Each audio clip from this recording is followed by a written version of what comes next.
This is the KnightShift Podcast, powered by Black and Gold Banneret, your home for news and analysis from all UCF Knights sports. The KnightShift starts now.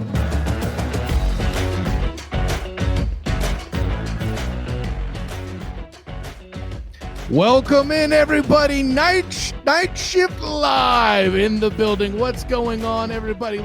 What an amazing game. Listen, I hope you had your heart pills with you, folks, because they were necessary. The term cardiac Knights living the dream here. UCF's first Big 12 game is now its first Big 12 win of the season there at Fort Worth, Texas. Of course, I'm Kyle Nash, the student of the game. Around me here is Jeff Sharon, founder of the Black and Gold Banneret, and our very own, the incomparable Bryson Turner, coming in to bring you the post-game instant reaction here by way of the Night Shift powered by the Black and Gold Banneret. And gentlemen, we knew there would be close games, but there was hope to be lost early on. 21 point deficit at one point. 28-7 in the third quarter after that first touchdown. It was not pretty. You know, we've been there before, and it never ends well. I'll grant you this much credit, Jeff. Like you were saying at one time, it felt like Kansas. I don't think it ever felt that bad at the time, but it certainly seemed like TCU was moving the ball at will. But enough about that. We'll get to a little bit of that later here as we analyze this beast. But RJ Harvey doing RJ Harvey things once again. It's just an amazing thing to see him just play football in general. Of course, he had 2 touchdowns on the night, and my favorite play from him was the wheel route, showing his versatility. I mean, Jeff, you, me, and Bryson were talking about historical context for RJ Harvey. Just talk about how big he was in this football game. Man, he was. You know, I do think we're looking at the best running back that UCF has had since Kevin Smith right now, because that was an impressive performance. He was grinding out yards when UCF needed them. If you had a 3rd and 4, he got you 6. If you had a 3rd and 2, he got you 4. 29 carries, 180 yards, 2 touchdowns. One of them receiving, actually. He had a 29-yard touchdown run receiving. Yeah. This was a real gutsy performance. And let's also, Kyle, I know you're going to love this. Let's also pour a little bit out for that offensive line today, because they allow. Yeah, I know you like that. But the O-line allowed UCF, in a game where they trailed by as many as 3 touchdowns, grinded out 289 rushing yards on the road in 95-degree heat. You know, that was an impressive performance by that offensive line. I'll say this. I know it's Texas. I don't necessarily expect humidity in Texas. I don't know much about the weather cycle in Texas. Bro, in Texas, 95 is 95, man. It hurts out there. And they stuck to the game plan and got it done. But that's the punch. This is what Gus has been talking about all throughout the season and about preparation during camps and various times of the year leading up to it, how he was working these guys hard in our very own Florida heat and humidity. If you saw the pregame video dropped by Jake Ferraro, who will be joining us shortly, he mentioned too, it was hot and steamy there in Texas. Listen, fortunately, it was a night game. They had that working for them. Okay, that doesn't mean that's. By the way, I think that's what makes it more frustrating is when it's nighttime and it's that hot, and you're like, "What the hell, man? The sun is down." Exactly. I know it's quit by now. But Bryson, what do you make of the offense's performance? What kind of stood out? What did you enjoy on the evening? I mean, KJ, RJ, and Kobe really put the offense on their backs for a lot of this. I mean, Jeff, you talked about how RJ is probably the best running back that UCF has had since Kevin Smith. I'll wager you this. what this running back situation is right now is if you put Kevin Smith in the UC Fast era and give him a compliment in the form of a Greg McCray or Adrian Killens, because you see what Johnny Richardson was able to do to get that clutch first down on there. Like Kevin Smith had to basically do everything himself. RJ Harvey not only is basically Kevin Smith if he had help. And we're seeing the dividends of that right here as RJ Harvey's continuing to climb up the charts of UCF history with a supporting cast of the likes of Randy Pittman, Miles Montgomery, and Johnny Richardson along the way. Just absolutely clutch performance for the offense, despite the fact that the special teams program was seemingly like trying to sabotage. He is away a bit to go after these dudes, isn't he? We'll get there. Down. We'll get there, buddy. You know how much I love watching feisty prices. We go and get there. I promise. But real quick, Jeff, let me get this. Yeah, go ahead, Kyle. I'm sorry. Adjust to your take with Kevin Smith and all that. You say RJ Harvey is Kevin Smith would help. What I'm saying is RJ Harvey may be Kevin Smith without living in a world where there are other mouths to feed. Maybe he has fewer touches overall because that team was just Kevin Smith on the ground, right? Well, it was those five guys in front of him too. Let's not correct. forget. Yeah, offensive line. Excuse me. But yeah, no, I mean, I get it too. But as far as people who are under the weight of 300 pounds, right? Like there wasn't a world where the running back was sharing running carries and touches with him in the form of, be it John Rice Plumlee or KJ Jefferson, who actually had a pretty good running night himself. We can talk about that a little bit too. But, there was no Johnny Richardsons or Isaiah Bowser's or, down the list, Penny Boone, anybody. I'm sure you mentioned Johnny Richardson. There we go. The long list of running backs that are Miles Montgomery now. The long list of running backs to also have to get carries and fed mouths. Kevin Smith didn't have that particular quantitative problem. I'm not saying Kevin Smith is worse or anything like that. I'm just saying about pure volume and data and opportunity. So anyways, but yeah, listen, we've celebrated some, we've got our thing. I will say this. I wrote down in my notebook in the first drive, missed opportunities because obviously there was the first big bomb play, which looked amazing. I think that was the second play of the game. First Kobe was open on the inside, and I don't know. We were talking about it. I don't know if KJ missed it or if Kobe kind of turned the route inside a little too much or not enough, I should say. But that was open, and I thought, oh man, that would have been a nice shot on that first drive because. I mean, we know Gus likes to take a shot on that first possession if he has the opportunity just to get a big play in. It's always a big momentum driver.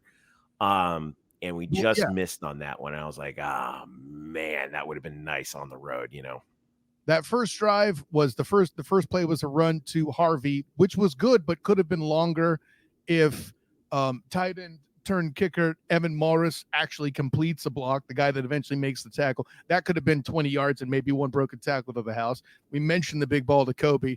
And then the third down that would have converted, Jacoby Jones drops, and then it's a 3-and-out to open the game. And here comes TCU going absolutely nuts. What was it? 7 of the first 7 third They were downs? 8 for 8. 8 for 8 on their first. I think it was their first 8. They converted their first 8 third downs.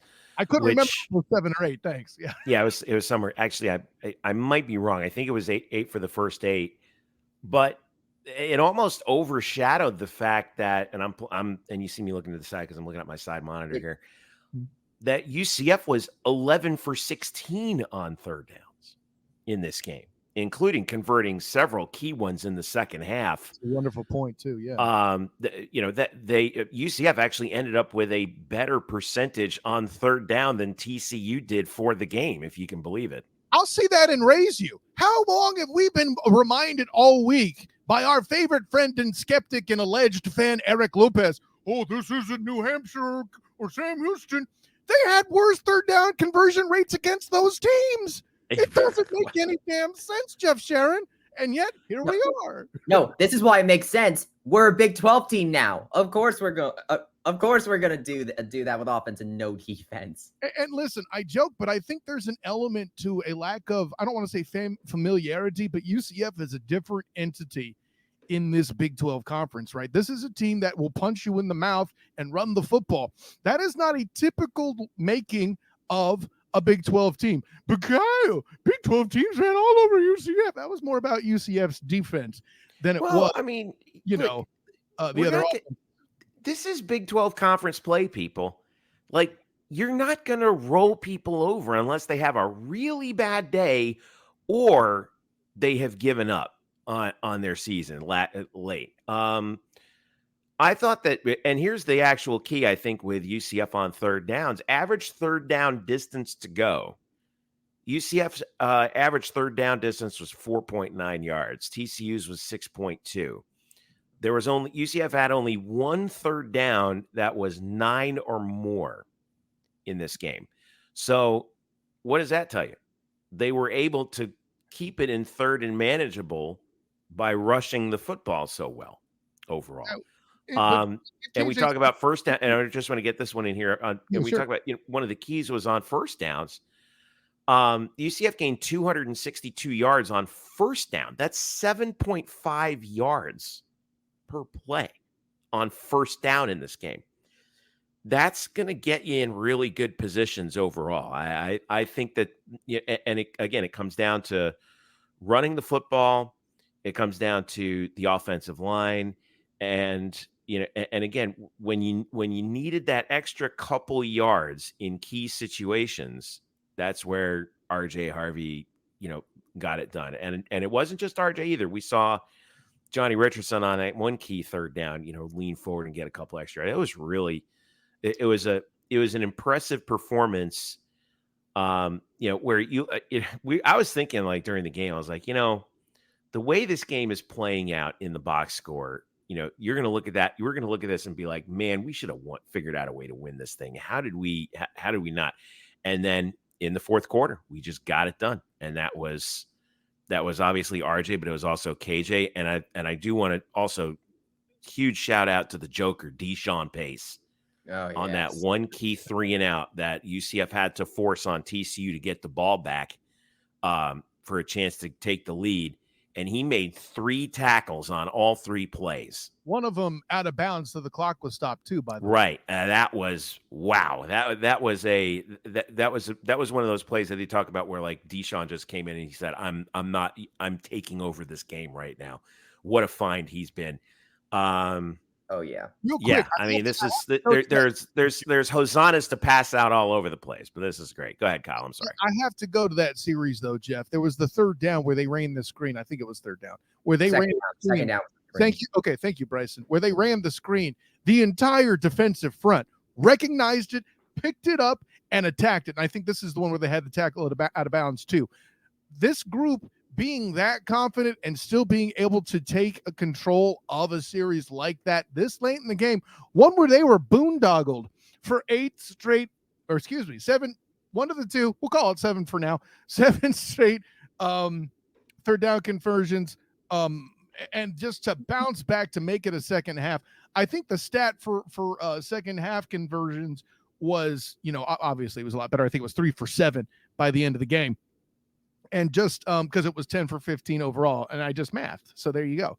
For the remaining of Congratulations, them, Kyle. Yeah, exactly. It was 3 for 7 to finish up the game. Hey, that was pretty good from the hip. Don't hate, Jeff. It's not bad. It's engineering college. I hope I have a little bit of math, right?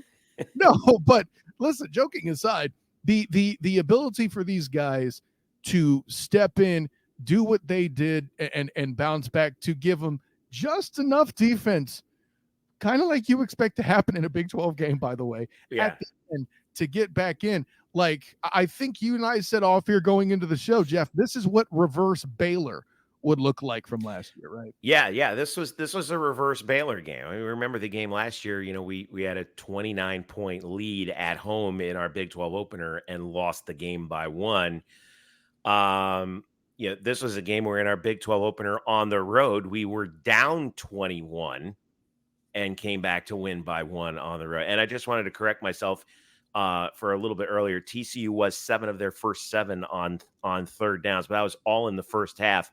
Right. UCF in the second half, so they were 7 of 8. Or TCU was 7 of 8 on third downs in the first half. Second half, UCF was 7 of 8 on third downs. That's wild. That's a stat, Jeff Sharon.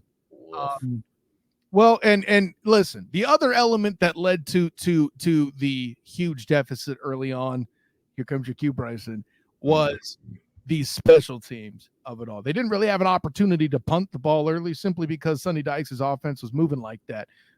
But the special teams, Bryson, listen, I've been watching football probably as long as you've been alive. Sir, I have never, ever seen 3 block kicks in a single football game. Absolutely. I mean, I cannot believe we won this football game after doing that. Because that rarely happens where you get block kicks like that and yet you win. And of course, the irony of all of this is that TCU loses the game because they missed a kick. Because that's how college football works. Well, I mean, to be fair, 100% fair, Bryson, they did state in the telecast, Fox did, that the last time TCU blocked 3 kicks in a game was in 2013. That was 11 years ago. Same as the Louisville game. The last time UCF came back from 21 points in the third. So that was, and that does tie, actually, and you're right, that does tie the largest comeback in school history. Shout out to Garrett Weiss, who said none of the missed kicks are on Boomer. That's true. There were some. All right, I'll let Bryson handle that one. He's been ready to attack this. Go for it. Yeah, he's been chomping at the bit for the last half hour.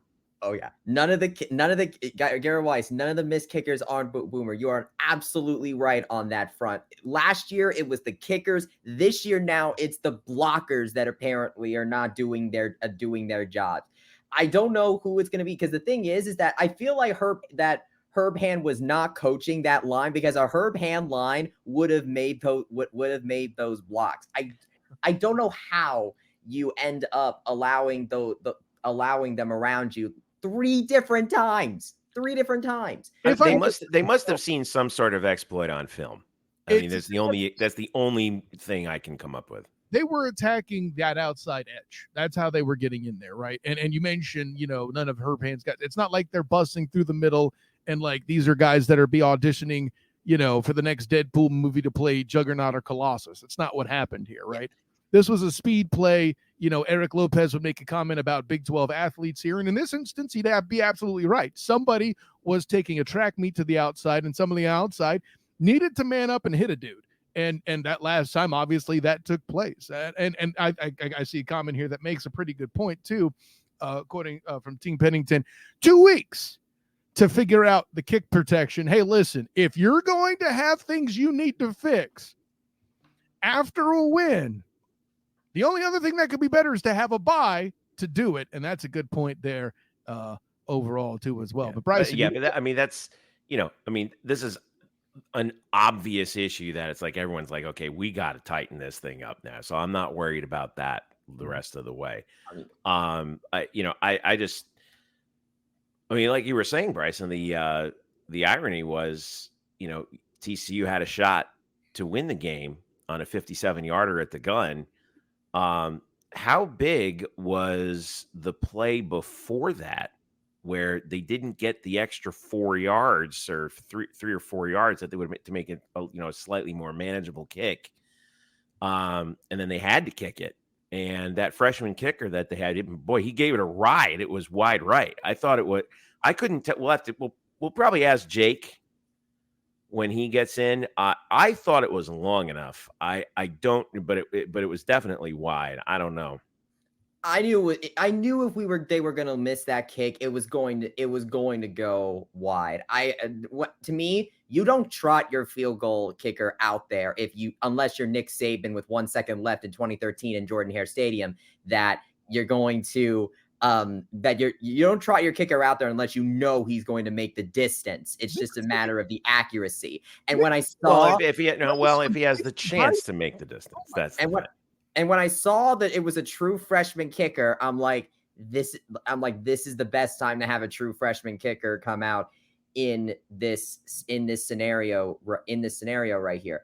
I think Brian Blackman is really lucky that Michael Pittman had a really good game, by the way, because he's both the tight ends coach and the special teams coordinator, because he really needs to, I don't know if like maybe he needs to consult with Herb Hand about coaching lines, like maybe that. I don't know if Kyle, you're the beef expert here. So do offensive line coaches, factor in to lines for field goal units, or is it more of a different thing? Can it be transferable? So you're asking for me to know about things in practice that we don't get to see in practice. And listen, I'm just saying from a general standpoint, from like your experience as beef.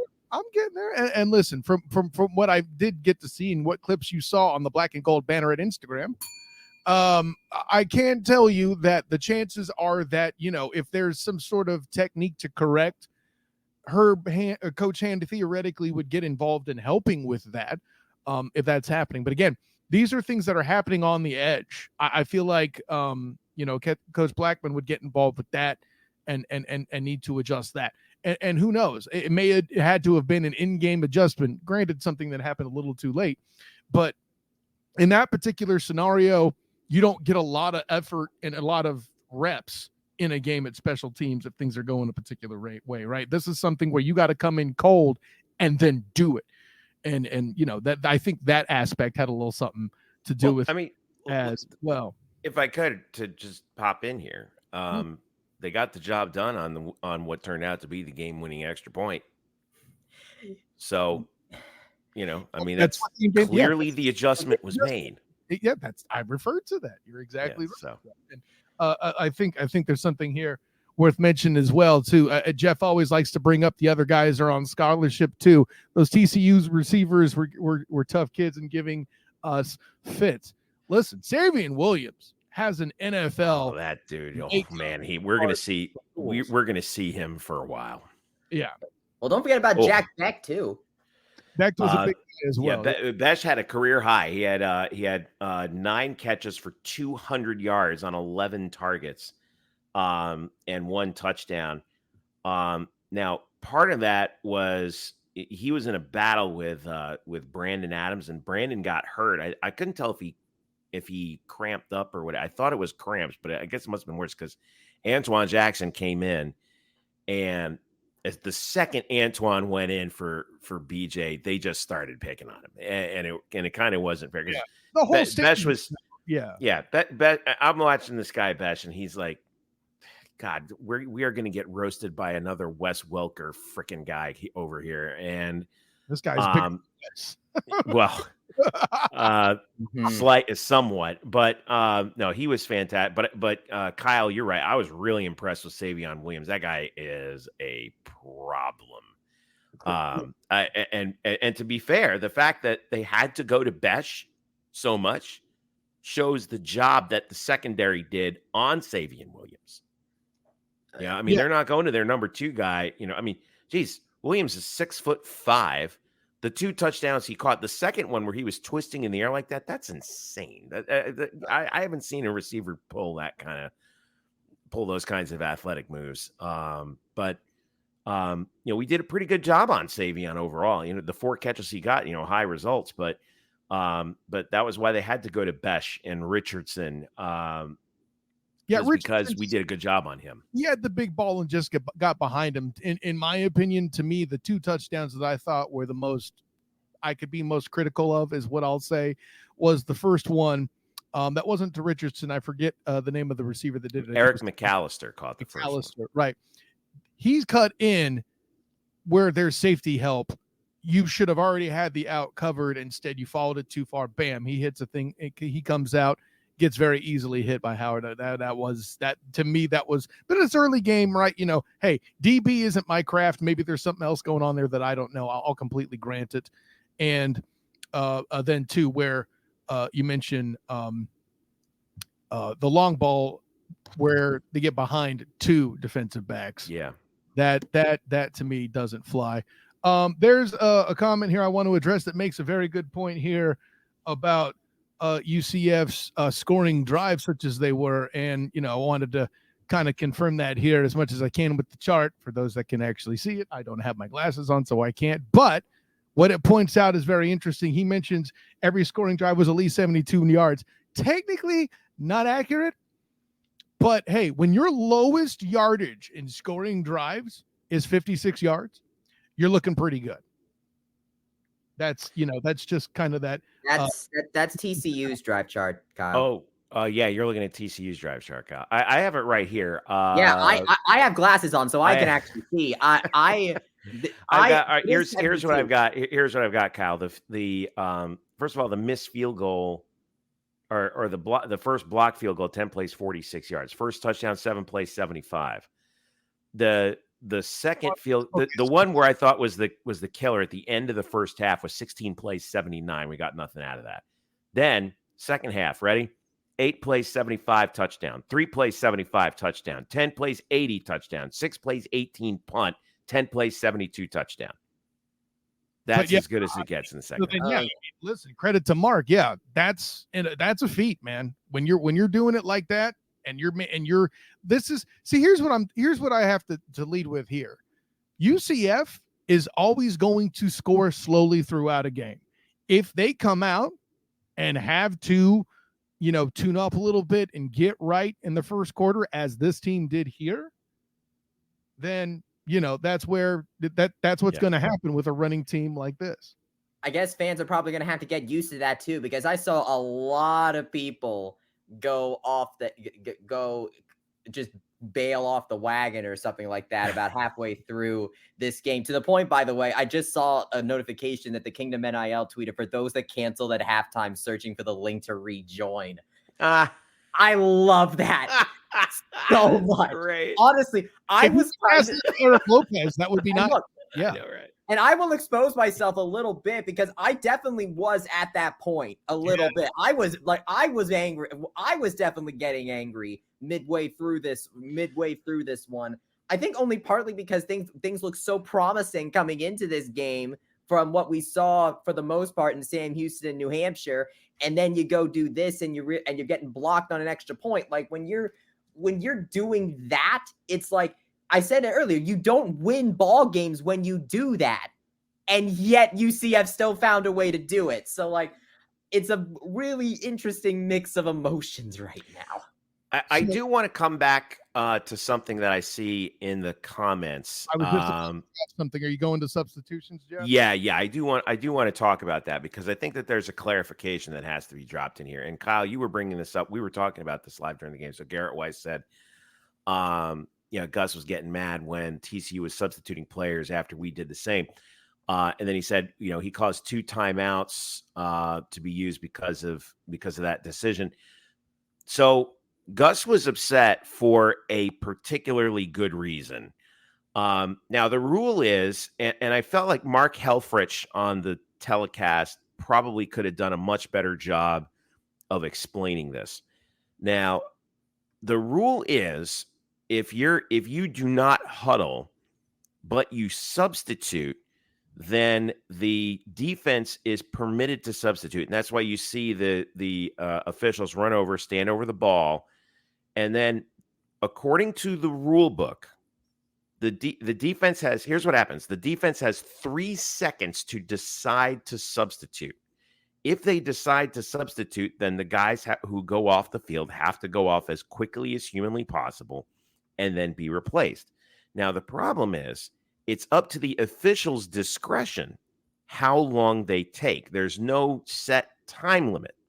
I can't remember if there used to be a time limit or not. I felt like there was something about 7 seconds to get on and off the field. But either way, the way the rule is being interpreted now is the officials stand over the ball, and if the defensive players are taking a little bit too long, then they kind of like gagging in a fashion. Yeah. They're almost like allowed to during the game to stop a no huddle offense. For example. Yeah, it's almost like they're allowed to lollygag because the officials, it's up to their discretion to determine whether or not they are determine whether or not they're getting off the field in a timely manner or not. And a couple of times TCU was running guys, kind of seconds, Jeff. 15 seconds you counted at least. Yeah. Get off. And that's what Gus was really upset about is, hey, they are taking too much time. You need to get on them about that. And they weren't doing it. I think this is something that's probably going to come up in the offseason about how we're going to, because it is starting to be a real problem where the defense just has no specific, no specific guidelines about that. And I think that's, it is a real problem because, then you're just putting you're putting too much power in the officials' hands from a subjective point of view, which not even the officials like, right? Yeah, because then they're forced to make an interpretation and they're put in a bad position. I think we're probably going to have to see eventually a rule come up saying, they have 3 seconds to decide to substitute. And then if they do, they have another 7 seconds to get those players on and off the field. And then the official can run off the ball. But that was a legit complaint from Gus because, and we got another quick comment from Flies says, could that count as a delay of game? Technically it could on the defense if they are warned prior to that. Yeah. And they are like verbally warned. It's almost like, like you see in soccer, like, hey, don't do that again. Get on and off the field quicker.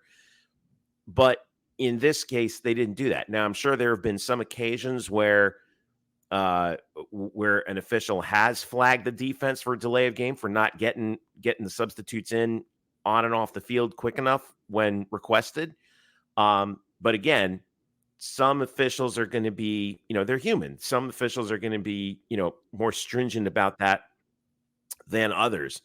And so I think that they kind of botched. I don't want to say they botched it, but no, they botched it, Jeff. I'll say 15 seconds. Forget it. 15 seconds to get on and off the field is a lot, and they took advantage of it. And Lopez is going to drop in here and try and say we're wrong, and because you both are. You both. Kai, you do that again, and that's it. So knock it off. You guys are ridiculous about this rule. It is a rule. God forbid the defensive players actually get a rule that benefits. That's not what was argued. If you're gonna have this discussion, Eric, that's not what was argued. The argument is there's way too much room for interpretation. Good. And let be at the officials, and when you see how they're calling it, adapt. That's it. That's all you gotta do is adapt. Quit bitching at the ref and adapt. That's all you gotta do. Wait, adapt. How can you adapt when it changes from week to week? No, it doesn't. Not in this game. Of course, it changed from week to week. It could change from time to time. Consistent. All game. But they're not consistent, Eric. You know that. They were. They're not consistent. Oh my God. Why are we They're never consistent about this. You know this. Why are we talking about this crap after a 21-point comeback? It's absurd. Because somebody on the chat asked about it. Gus was wrong. That's on Gus. That's not on the refs. It's on the refs. It's on the refs. I have that opinion. That's fine. But here's the thing. If you wanted adjustment, Elo, by the end of the game, didn't you get it? Hey, here's an idea. How about you don't get 3 of your kicks blocked, and we're not even in this situation where you need a miracle. That's irrelevant to what we're talking about right now. About kicks, Jeff, and he just moved the goalpost. Anyway, hey, let me ask you both. What was the excuse when they didn't score at the end of the half in Lubbock last year? Are we going to blame the refs for that too? How many freaking times? That's also irrelevant to what we're talking about. They followed the rules. Credit TCU for using it to their advantage. Sorry, learn how to huddle. Listen, it was a coaching move by Sonny Dykes to utilize that. It got egregious. Okay. Yeah, and it was definitely egregious. And by the way, Sonny Dykes runs a no huddle. They weren't complaining about it. Why not? He's an idiot, but that's a whole other story. What a buffoon! Can't even. Okay, so he's an idiot now. Yeah, he is. Sonny Dykes, yeah, absolutely. We now know that TCU was a fluke 2 years ago. they couldn't win a close game last year. Like, hey, run the ball once in a while. Can But somebody anyway. keep up with this? I sure as heck can't. Look, Eric, I know you guys want me to do something. I'll do something. So Eric, this is not Eric, this is heel. This is not this was clearly not a perfect ball game. It was clearly not a perfect ball game. Two teams. Yeah, I agree. I agree with you. I agree with you on that. We still won the game, which is great. But there's definitely a time to be angry. I needed the time to be angry. I'm just saying, quit bitching. Quit bitching about the officiating. If I may, there's a difference, though. Eric, there's a difference between talk about the football game itself and not about anything else right now. So if you gentlemen can settle the bleep down, let's bring in. Well, here's the last thing I'll say on this is it's going to become a bigger problem as the season progresses, and that's something that is going to have to be addressed. And I'm sure that the rules committee will address that. What are we going to do? I'm sure that the offense wants to run their. I'm sure that the rules committee will address this as the season continues. We're done with this topic. I'm going to start muting people. This is ridiculous. You guys started it, not me.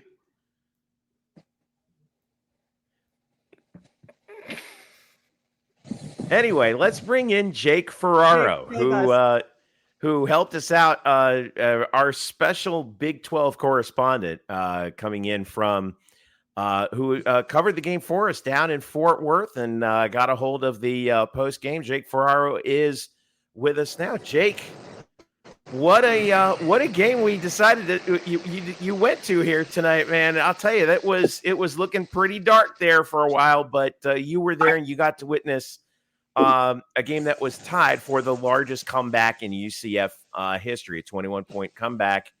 First of all, give us your general thoughts from this really remarkable night.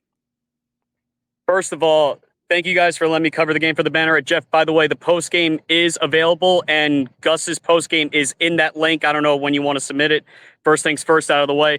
But secondly, I think all three would agree. Nobody saw that coming when they were down 21-0, or when they were down 21 in the third quarter after TCU just converted on the 50-yard bomb. I thought all hope was gone, and I actually thought TCU was going to run away with it. But give UCF credit, they responded with that touchdown from Harvey, and then the defense slowly held them to field goals, and that was very important. And then UCF was able to get touchdowns out of it, which for the first half it looked like it was struggling, and they found a way to do it. This was a phenomenal win. As soon as I leave the press box, the one thing a TCU fan says immediately, that was the worst loss I've ever seen in person. So you can see the frustration right there. Let me ask you this: what was the turning point? Like, where was the part that you sensed the momentum had flipped? When they got the 2-point conversion, they needed a field goal at least down there to make it a 1-possession game, because even if they got a field goal out of it, it would have been an 8-point game. So they're not completely out of it. But Harvey took it to the house, and then he got the 2-point conversion. And that was when I was like, okay, something might be brewing here. And then the break that UCF got was the false start when TCU had it inside the 2-yard line to push them back 5 yards. If that false start does not happen, TCU may have punched it in. We don't know. But that was the big break that they got to get the win in this one. Yeah, that's. Right. I think if you're TCU, I'm glad you reminded me of that, because I didn't mention it earlier. That was a huge penalty on their part, on a 3rd and goal inside the 1, and they get that's a penalty you just can't have.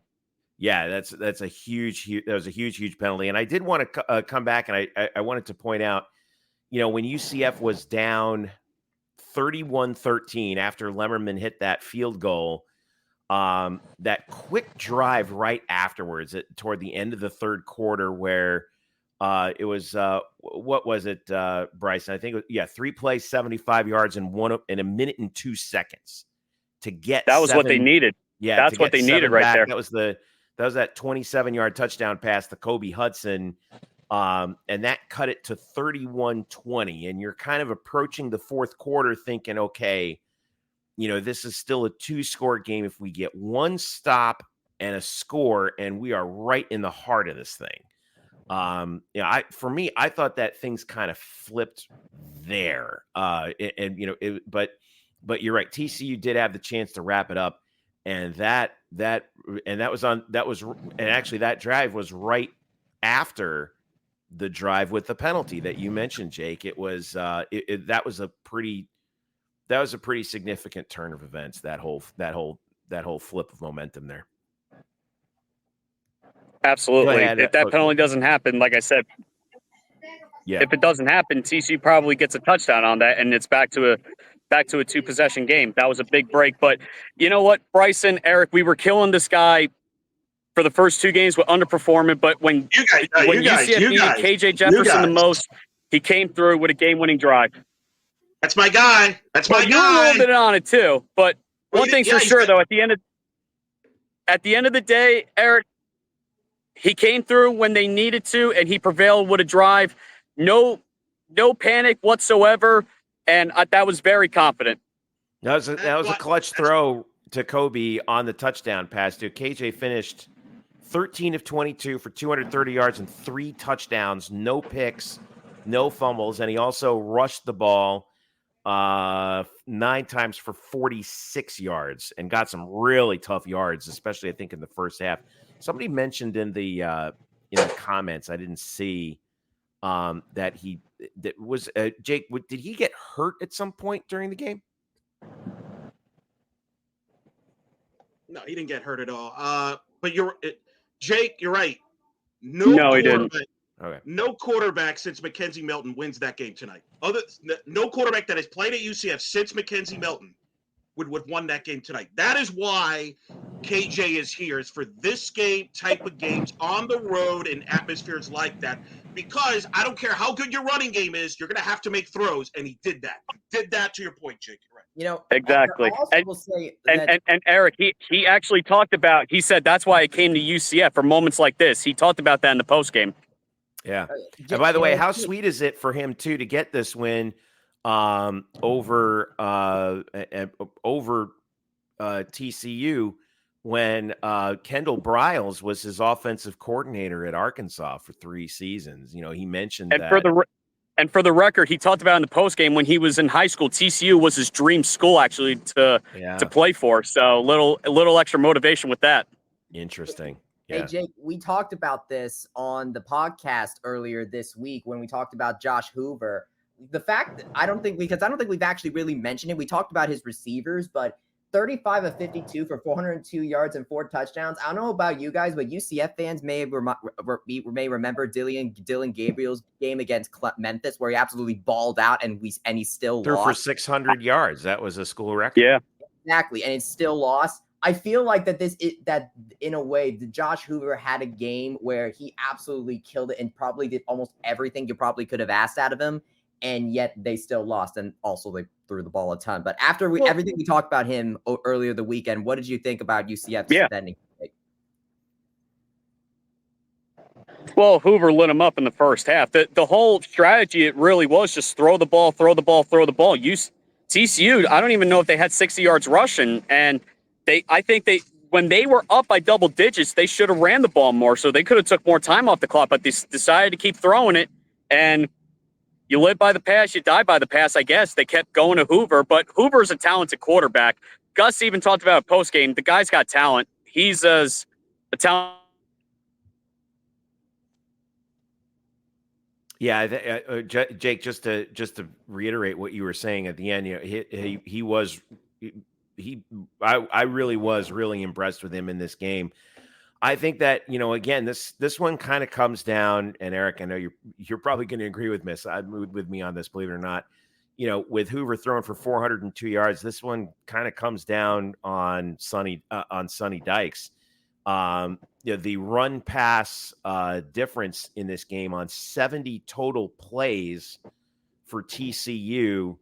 I'm trying to pull up the rushing versus passing. So 70 total plays, and they passed on 52 of them. They only ran 18 times, or they only ran 17 times officially. 53 in total. It was 53. They ran 17 times for 58 yards, and it felt like when they had UCF on the ropes, they they refused to try and run some clock. They had the opportunity to start playing against the clock instead of UCF, and they chose to play against UCF, and it blew up in their face.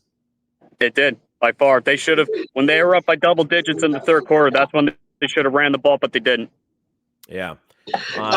Jake, let me ask you, what did Gus have to say in the presser about the special teams debacle, 3 block kicks, and then did he complain did he complain about the officials and the whole? Was that brought up about? No, he actually didn't.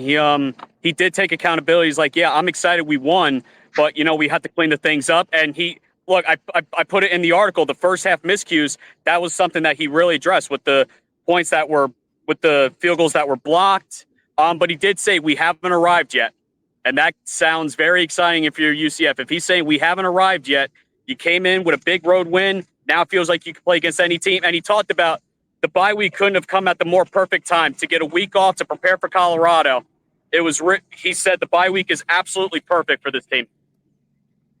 Yeah, and you know what's interesting about that too, Jake? And I wonder how this is going to play the rest of the season. Remember, this season we have 2 bye weeks because of just the way the calendar worked out. Everyone has 2 bye weeks. This is the first one, and they're going to need it with Colorado coming to town, and then going up to Gainesville on those next 2 games. That's going to be clutch. Jake, it's going to be a hype week. It's going to be a hype week period. Yeah. Jake, Kyle and I were talking about this. Yeah, Jake, Kyle and I were talking about this a little bit earlier. The heat today was a tremendous factor. 95 degrees after the sun went down. And for UCF's offensive line to be this physical in these conditions, what does that tell you? It's really good. You know what, though? The Texas heat's very similar to East Coast humidity, I guess, down in Florida. It was so hot. It was steaming. I honestly don't know why I wore this fleece when it was 95 degrees out, but I wanted to rep the Banneret. I've never sweated so much on the field. Suffer on purpose for the I don't you care. Don't have to suffer I don't for the care. brand, No, but I know. The brand. Roll the sleeves up, Jake. Roll the sleeves up. Roll the sleeves up. That's what you do. But was the AC not in the press box or something?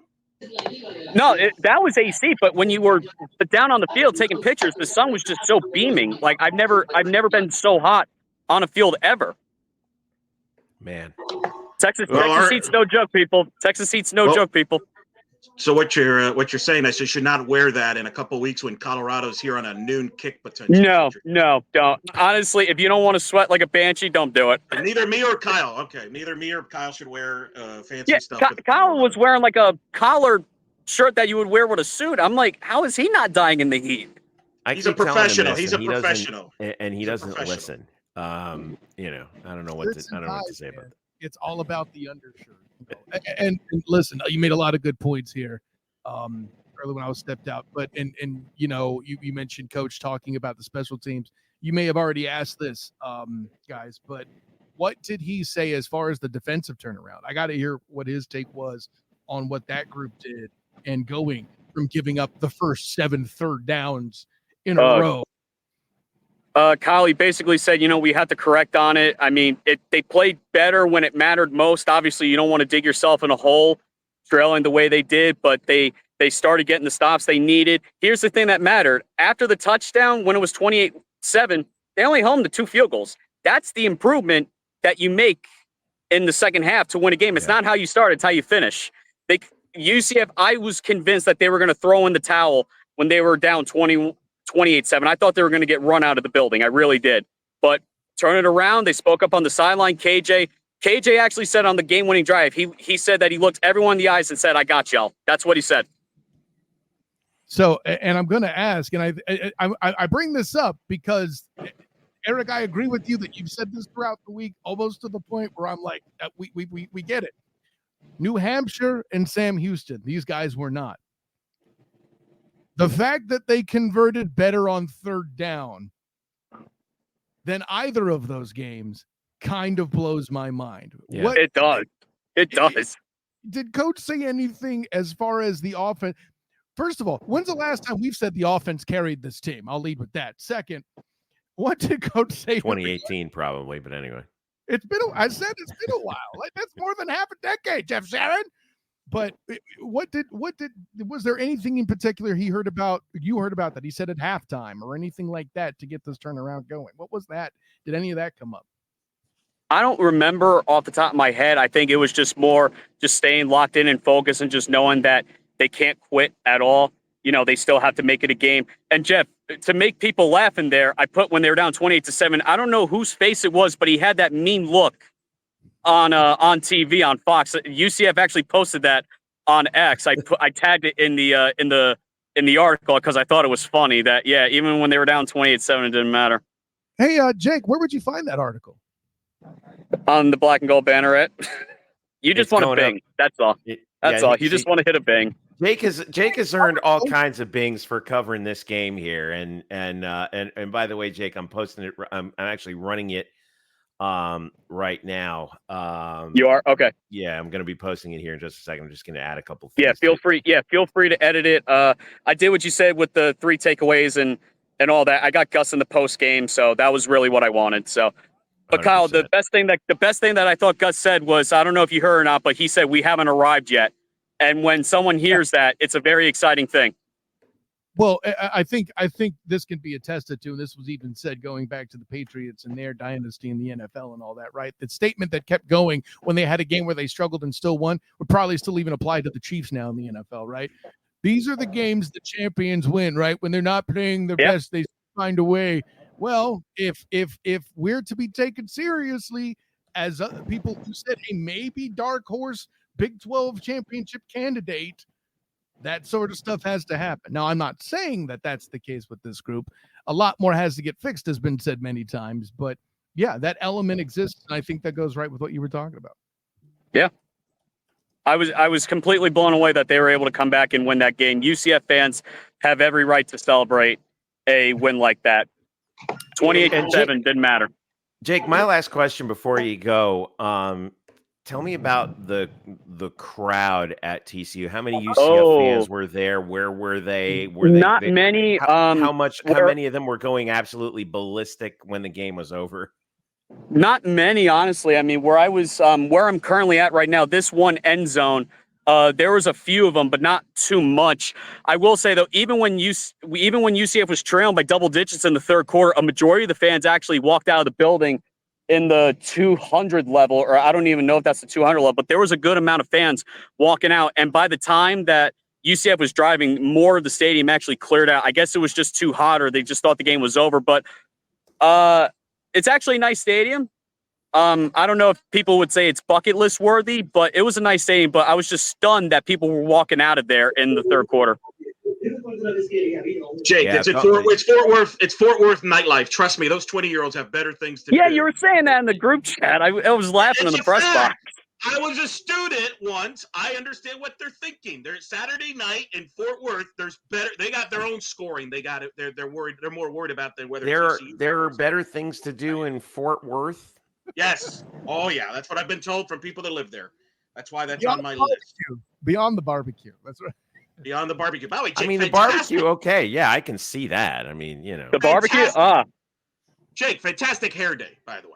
Great job on the hair. He's not wrong, actually. Yeah, I'll double down. I mean, my hairline's receding. I'll be the first to admit. But, I mean, took a shower in the morning and then combed it, slick it back. So I got to try and grow it to not make it look like it's too receding. Jake, you stick with us at UCF. I got news for you. It's not going to do much good for your hairline, I'm telling you.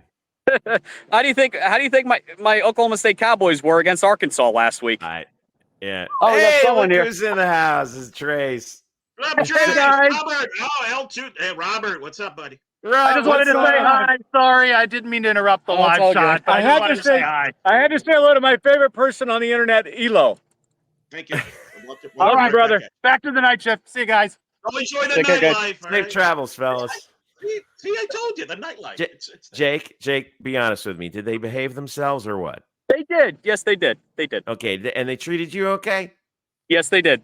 Good, because I'm going to have Grace was the first one that I met, and he actually recognized me. He's like, I saw you on the night shift. I was like, oh, okay. Okay, good. So that was perfect. If something went down and Trace, started acting up, we were going to have a conversation about that. No, okay? he was perfectly fine. I think he joked saying, I got to get a new hobby when they were down 28-7. I can relate to. I can understand that. We can definitely relate sometimes. But wow, what a night! So Jake, what's the article is up right now on blackandgoldbanneret.com. We've got including your breakdowns and the Gus Malzahn postgame press conference. KJ Jefferson's postgame is also upload to the channel. I got Gus and KJ on the channel. Yes. All right. And Jake, when are we going to see you next? What's next for you? You can see me. Actually, I'll be with UCF. I will be in Morgantown at West Virginia. Maybe that game's going to be very pivotal. I mean, West Virginia lost the game late against Pittsburgh today, so I don't know about how West Virginia will be doing that here. Speaking of devastating losses, that was brutal. The backyard brawl. I caught the end of that game before TCU UCF kicked off. Yeah, that was brutal. West Virginia was up 10 with 4 minutes to go and blew it in Pittsburgh. That was a huge, ouch. As big as it was for Pittsburgh, it was twice as bad for West Virginia to lose that game. Wow. Yeah, easily.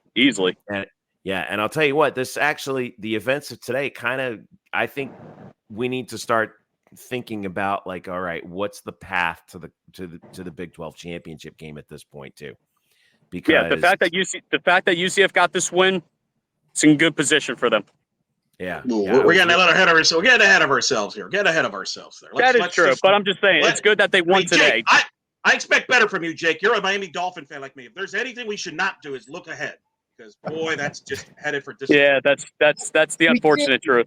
What we can do is look at things past said. In this particular game, if it went well, and in the terms of a W, obviously not a perfect execution, but it is a first step to get things going, to start getting some steam, right? You got to buy, and then you can use that to pick up and tweak whatever you need to do, but whatever, get any injury concerns maybe off the ground there that you can. I'm not saying, for example, that Johnny Walker is going to be back, anything like that, but get guys back healthy and into a space, going to some big game opponents that'll get a lot of negative exposure, but won't necessarily be, how you say, great teams to beat.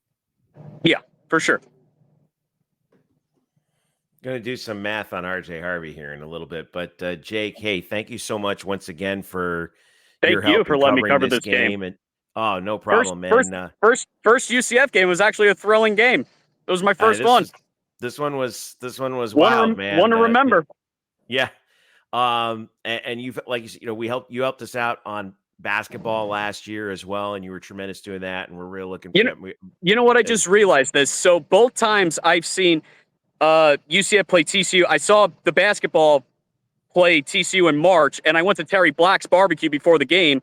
Today, I went to Terry Black's barbecue before the game. They ended up winning another nail biter. So if any time UCF's playing TCU in Fort Worth, just any Knight fan, listen, make sure you go to Terry Black's in Dallas. If it brings me luck with them, it's got to bring others luck. Yeah, and take some heart pills. Go to Terry Black's. Go to TJ Black's and then get some heart pills, because the nail biter aspect is the key thing there. They still need to get you. That's all I'm saying, man. You've been hyping them up all week, bro. Jake, thanks again. Where can Knight fans follow you for all the latest that you're working? Because I know you got a bunch of irons in the fire, as they say. Yes. The banner posted me on Instagram, JakeXF_, and you can follow me on X, 18JXXX18. I also do work for the Ottawa Senators at Send Shot, that I just landed for that, and I'm also still covering the Dallas Mavericks at the Smoking Cuban, and of course the Black and Gold Banneret.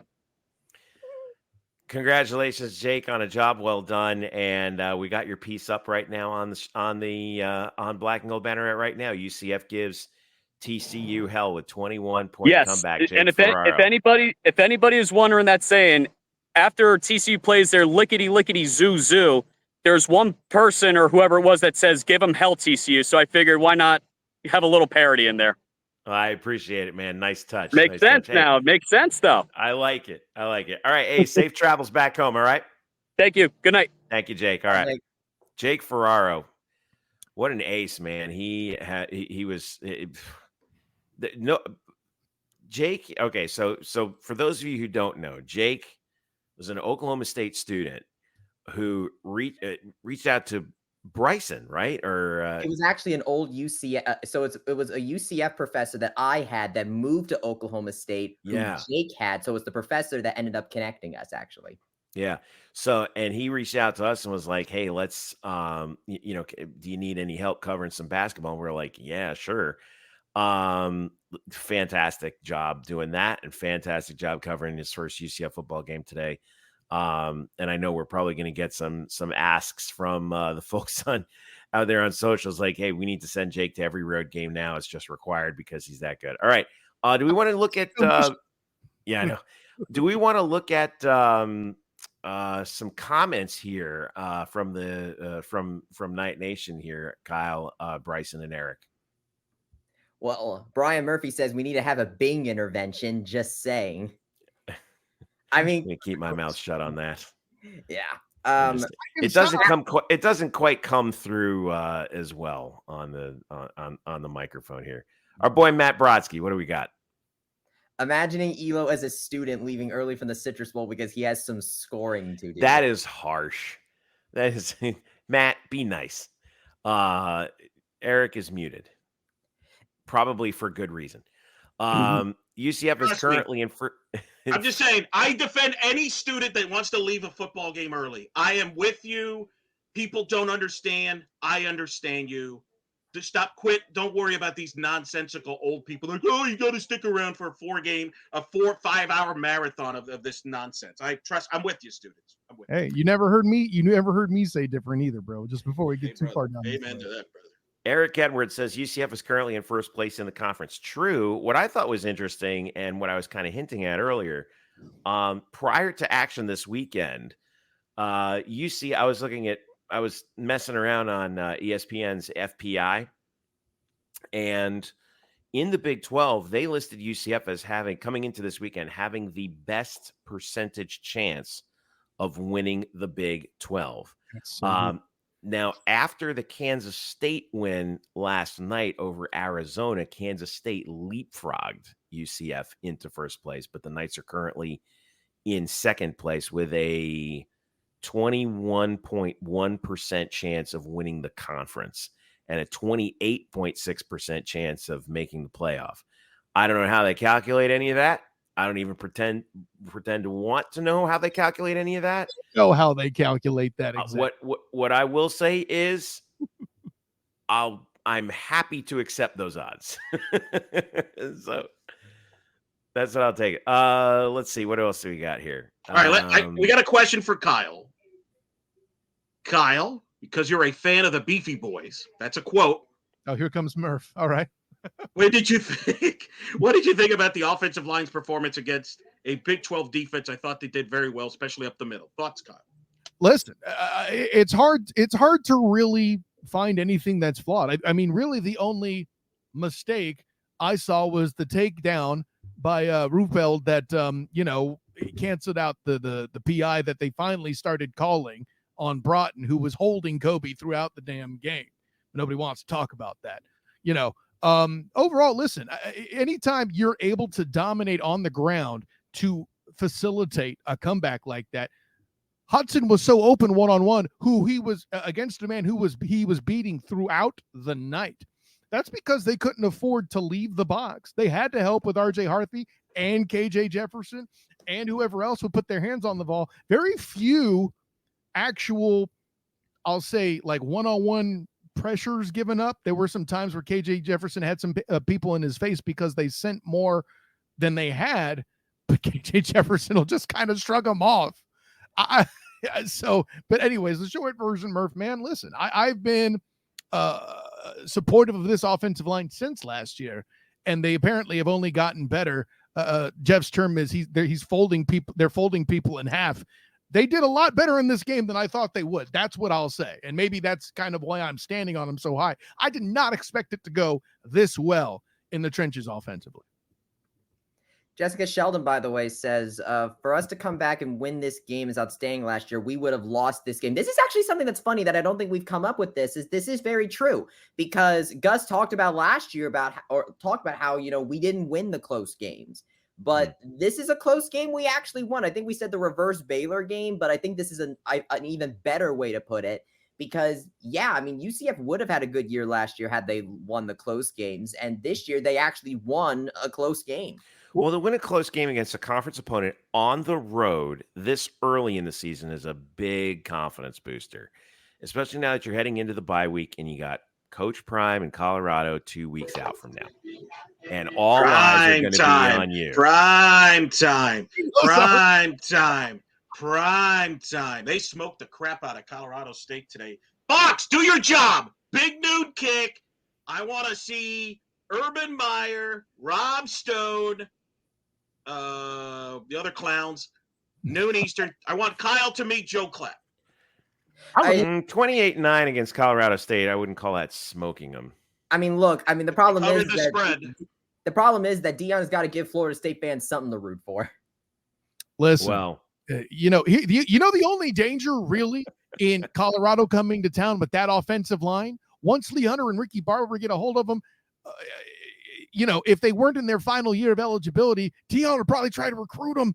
I'm just saying, Eric Edwards, by the way, agrees with your point, agrees with your sentiment, Eric, that make it happen. It might be big noon kick, baby. Noon. Let's go. I want breakfast. I don't mind it. Hey, I don't mind it being noon for this particular reason. Those guys coming down from beautiful Colorado in that high altitude where it's 72 degrees every day, coming down here, 95-degree heat and the sun, 12 noon in hot and humid Florida. Good luck. Well, I think Kyle's point, I agree. This is a dream matchup for UCF at the line of scrimmage. They should own this game. I honestly am not concerned about this game. I think UCF can name their score. The cool thing about it is we get to see Prime in person. And I think the best pro prospect we're going to see all year, Travis Hunter, who's a stud of a football player. It's going to be an excellent, excellent football player in the next level. That's going to be fun. But as far as 100%. 100%. Here's the problem. Defensively, he may be rendered irrelevant. You might see him make some plays as a receiver, but I agree. Football on him, it looks like. And that's going to be interesting is, does UCF attack him in that, force him to make tackles, to your point, like run at him, I think is interesting. Does he want to, feel that physical pain? I think that's going to be some of the matchups we're going to talk about in a couple of weeks. I actually disagree about having the bye week now. I'd rather have the bye week after Colorado and into Florida. Don't they have? That's a good point. I see what you're saying. Because you know why? Because Florida's got the bye week right before us.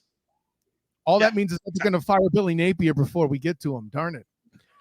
Well, I mean, Matt Brodsky says it's a good time for a bye to get those healed, to get stuff healed up. I mean, to be fair, it's less the healing, Bryson, for me, and more for fixing the stuff like the special teams and getting 3 kicks blocked. By the way, Kyle, Christopher McGee says calling KJ my guy is a bold move. This was his first good game. Hey, I wrote a column. By him. I'm riding and sinking. I'm sinking the ship with him. I'm riding, or whatever the cliche is. No, he's sinking or swimming. Right. I don't know that I was the one that called KJ my guy, but okay, listen. I did. No, he's referencing me. He's referencing about me. I mean, yeah. Listen, by the way, at this point, he's only gotten better with every game.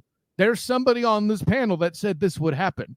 So I guess I, too, am somebody who lives dangerously, according to that comment. Yeah, everybody overreacted to the first preseason game, which is what everybody always does. Welcome to fanhood, right? I'm trying to look for the sacks numbers here. Jeff, this is something that I found an interesting comment. Mark Soskin says this game reminded him of the 2000 Alabama game, way down at the half and won by a field goal at the end. Not so much. You're going way back on me on that. And I've watched that game before, by the way. I think the Florida game in a couple of weeks is going to be more similar to the Alabama game. Where it's I have a hard time. I have a hard time comparing games that far back to games that are now, because this is a conference game in the Big 12. And that was cool, but that was supposed to be a body bag game for Alabama, and we came in there, stole their money and their win. So, it's a much different situation. I did see a question from Brodsky said it was more like the Louisville comeback in 2013. Does UCF have a sack this season? Yes, but we are dead last in team sacks with. Am I seeing? Well, I'm going to defend the defense. I'm going to defend the sack? defensive line of that. By the way, there were no sacks in the game today, and there were no turnovers in the game today. There were a lot of pressures, though. There were pressures. Right. Pressures are pressures. A sacks is a little overrated when the quarterback you're throwing the ball in like half a second with quick passes. It's a little misleading. So I wouldn't get too caught up in that. I mean, TCU was throwing the ball like quick. I mean, Kendall Briles for 3 quarters had that was the scheme, was go quick, crossing routes, quick, get rid of the ball quickly. You know, I'm glad you mentioned that, because I did the Know Thy Foe for our sister site, Frogs of War, for TCU on SB Nation. I cited that the biggest issue they have to challenge isn't so much the DBs. I could take or leave them in comparison to Ricky Barber and Lee Hunter. And I think that quick release strategy, Eric, is how you take those dudes out the game, right? Lots of plays outside, lots of plays over the top. Get it out of there before any opportunity to hit the quarterback is had. Yeah.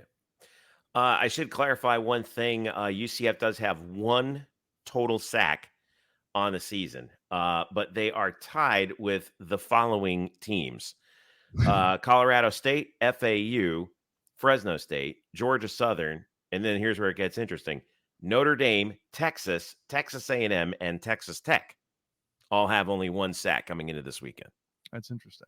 So, I mean, I think this is why, like, again, sacks are a bit overrated. Is it great to get them? Yes, but I think pressuring the quarterback is what really got them into some of these situations. I saw Ethan Barr, by the way, doing some really great jobs in that department this year. The line, I don't think I really ever got to really get into this, but we talked about Deshaun Pace. You had Ethan Barr out there. The linebacking core, I think, absolutely proved themselves tonight. I got a little bit. Sense that this showed how improved they were from last year, because I don't think last year's linebacker room would have been able to do the stuff that they were able to do. Yeah, I got a little bit worried when Ethan got hurt earlier in the game too. Yeah, I don't know if he got like the wind knocked out of him or something, but you mentioned the linebacking core, and Ethan did a fine job. He was right in position on a couple of things. Almost got an interception, I think, on a key little pass over the middle. He just missed. Deshaun Pace led UCF in tackles today with 11 total tackles.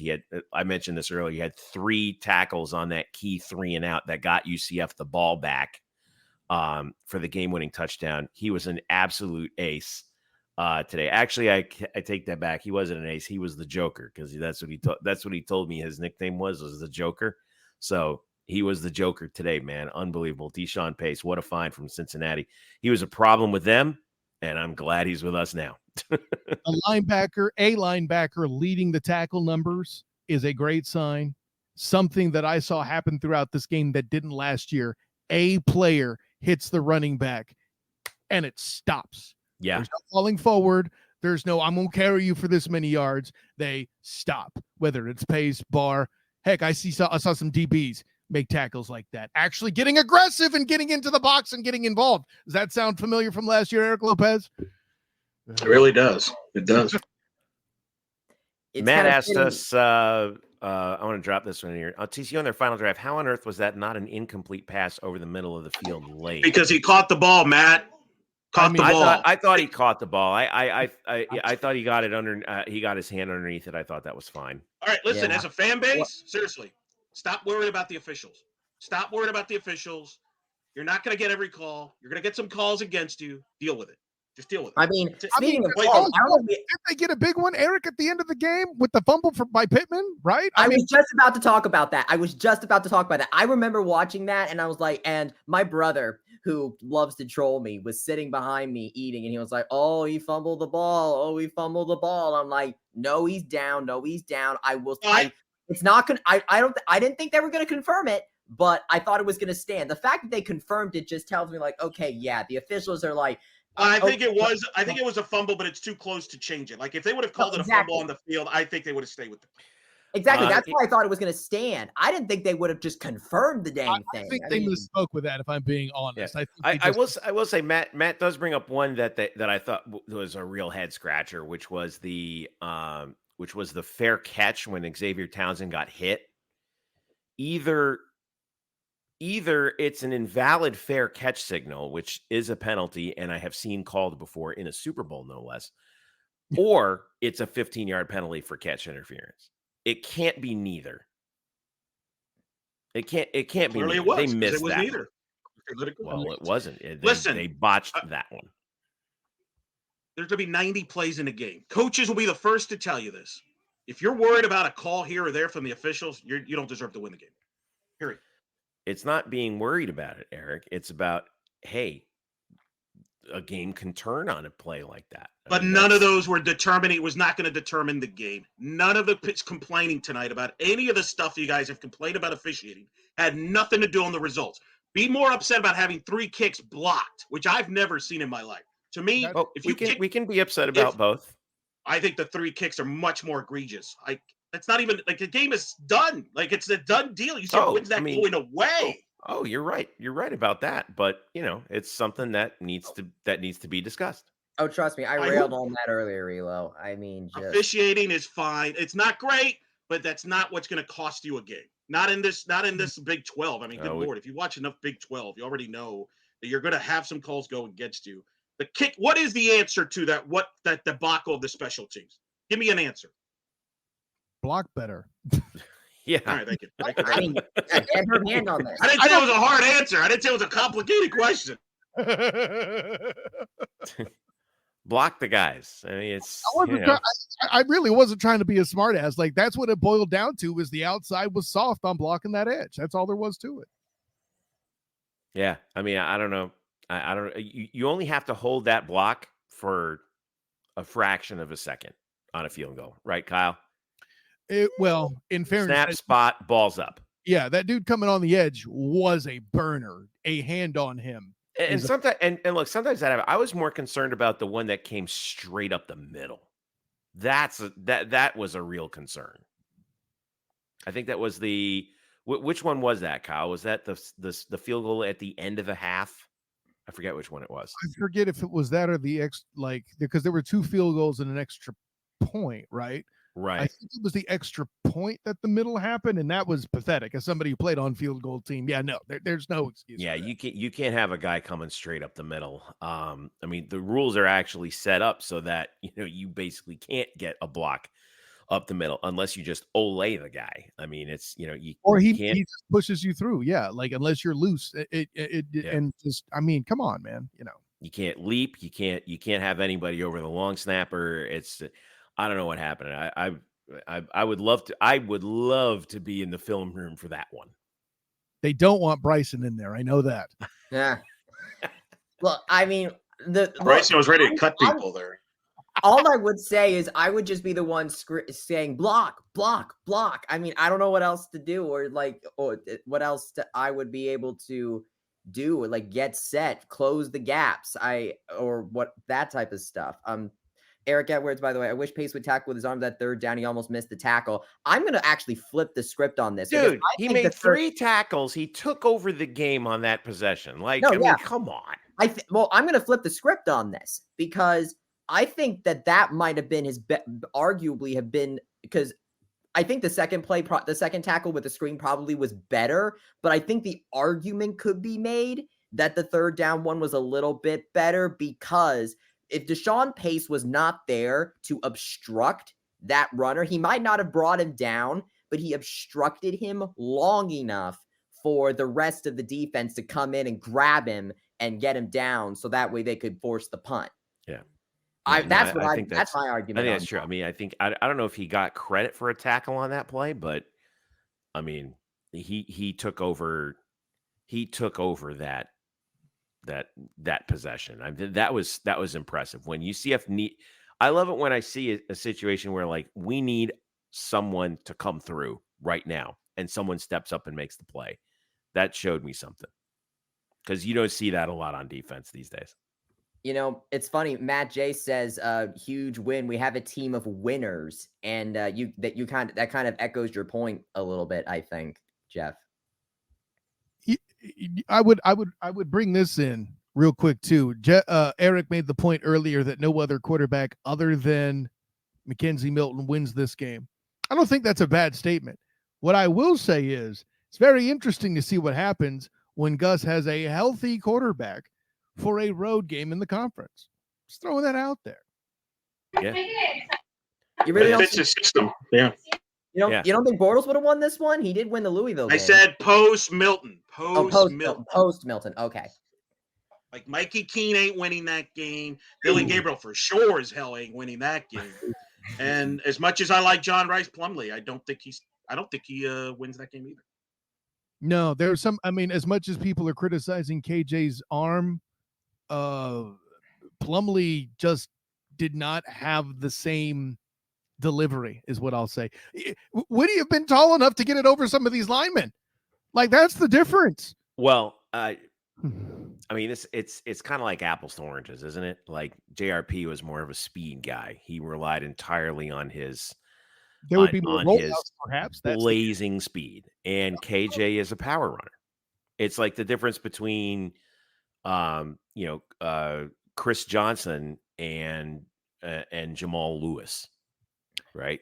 I mean, you're not wrong, but here's the reason why I say what I say, Jeff, is if you get in a situation where you have a guy in your face and you're surprised by it, and you don't have the opportunity to skid out and move all that.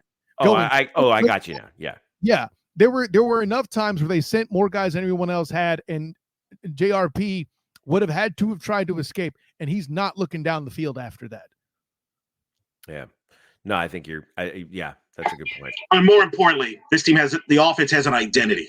This is who they are. That is a great point. I'm glad you brought that up. And what I liked about it was Gus didn't go away from the run when they were down 3 touchdowns, and everybody's like, "Oh, this game's over." No, it's not. You keep going with your strength, and he stuck with it. And I think he wore down that TCU defense, and then it allowed KJ to make the throws in the fourth quarter, which is the money quarter for the quarterbacks. I don't care what he does in the first quarter, second quarter. Win those games in the fourth quarter. That's why he's here. Have we talked yet about the missed route by Kobe to close the half?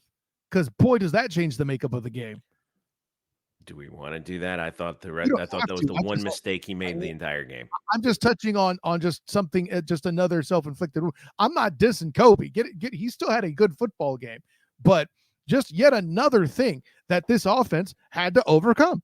The list of self-inflicted wounds. Insanity. At least penalties. Well, the bigger issue is how do you get it? I mean, yes, you're right, because Kobe stopped on the route. I mean, if he continues, that's a touchdown. He's open. He's wide open. Yeah. But the bigger issue is the block kick. The block kick. What are we doing? Why I'm on meds tonight. Matt J actually asked, speaking of that, Blackman hot seat. How long can we have issues with special teams before this dude gets? No, we're not going to get into who's fired. They're not. Nobody's getting. I hate when. Can we stop firing people during the season? Unless you're in Florida, or if you want to fire people in Florida during midseason, I get it. Speaking of which, the vultures are circling over Billy Napier after that disaster. As well they should. But I would rather hear from Gus. Obviously, we're not going to hear from him this week, but I would assume leading up to the Colorado week on what they saw in the special teams. Heck, the coordinators might be talking about that at some point. But I think it's more about what went wrong and can they fix it. I understand the concern. I'm not letting him off the hook, but we're not firing people on Saturday night. Eric, I do have a question. 2 weeks to solve the problem. Yeah. Okay. Eric, I have a question for you because you talked about offensive identity, and I just realized something because I was thinking about how you said that. Is this reminding you a little bit of 2013 Auburn a little bit? Because with Trey Mason and 100%. This is your prototypical Gus Malzahn offense with a much thicker quarterback version of Nick Marshall, with the power running game and constantly go at you and try to wear you down. I had no problems with the offense tonight. I thought the offense, I liked it. I think it's going to come down to this defense, and which defense do we see? Do we see more of the defense of the fourth quarter? Do we see more of the defense that we saw through the first 2-3 quarters? I think some people brought up how concerned should we be about the secondary. I am very concerned. Very concerned about the secondary. Yeah, that's fair. Absolutely. Yeah, there were some moments on there where I was like, did these guys forget how to tackle? Because there was some times where I feel like they really should have brought somebody down. And they're definitely going to face better quarterbacks than they faced tonight. They made Hoover look like Andy Dalton, for crying out loud. I mean, I don't know that to be facing Cam Rising. That's what's one guy that it appears they won't be facing, unfortunately. But there are others out there. They'll be facing Shedeur Sanders and Travis Hunter as a combo. Well, and if they allow him to get time, he will light them up. If they give him time, that's going to be the game. That's a simple game to figure out. But allowing him to have time, that's not on the secondary. That's on the defensive front. Correct. In that particular game, because Colorado's offensive line is bad. But there's going to be other teams that I think you're right. They're going to be more talented. But hopefully they can get it under their, I do think that the one concern I have about the secondary is the injury situation right now. I mean, I don't know what's going on with Brandon Adams. They were saying on the telecast that was a cramp, but I don't think he came back in. And then obviously, Damari Henderson we have not seen him yet. Mm-hmm. There's two key guys right there. Hopefully that all gets sorted out during the bye week, but as usual, the number one ability that is the highest concern is availability. Are either of those guys going to be there? I don't know. But fortunately, we were. I think Matt J mentioned this just now. We were able to stop the run. I mean, that was going to be the key. Isn't it nice to have a different problem finally? No, yeah. I mean, nothing's going to be perfect, right? I mean, the fact that you weathered a 400-yard storm from Sonny Dykes' offense in their building in 95-degree heat and came back from down 21 in the second half, that should be appreciated. No? I mean, no, because I'm going to say no, because TCU let him off the hook by not running the ball. I was stunned. That's why I never thought it's not our fault. Game. No, but my point is, I think other teams will test that defensive line that didn't get tested tonight. There are more tests coming, Elo. I agree with you on that. But listen, when I was talking to Austin from Frogs of War, one of the questions was specific to how great their receiver core is. It kind of tipped me off that they aren't trying to plan to run the ball that much. Granted, I expected at least 20 times, which we did not get. And I think we talked about this in the chat that we had. I don't know if it was that they abandoned it or they chose not to. Then I agree 100%. Yeah. Then if they chose not to, did they choose not to because the pass game was working so well early and they didn't adjust? Or were they afraid to because they saw indicators of, they might smash us because Lee Hunter and Ricky Barber are awesome? There's still a lot of questions with that. And I think you're right. They're going to get tested, granted, not Colorado, maybe not Florida. I think Arizona might be a game where they try to run on them. West Virginia, Iowa State. I mean, there's some teams there that I think will try to challenge it. Yeah. There you go. So there are rougher teams coming up is definitely the point. My sense was that they didn't even bother to try because I think that, Sonny decided that, okay, this team is weak in the back in the secondary. Right. We're going to, and Sonny's an air raid guy, he's going to throw the ball. So, he had two elite receivers, a third one who was very good. He's going to try and press that advantage as much as he possibly can. And he did. It eventually blew up in his face. And that's what happens. We saw this when he was at SMU, right? And somebody in the comments make a good point. That kid Hoover is still a young quarterback.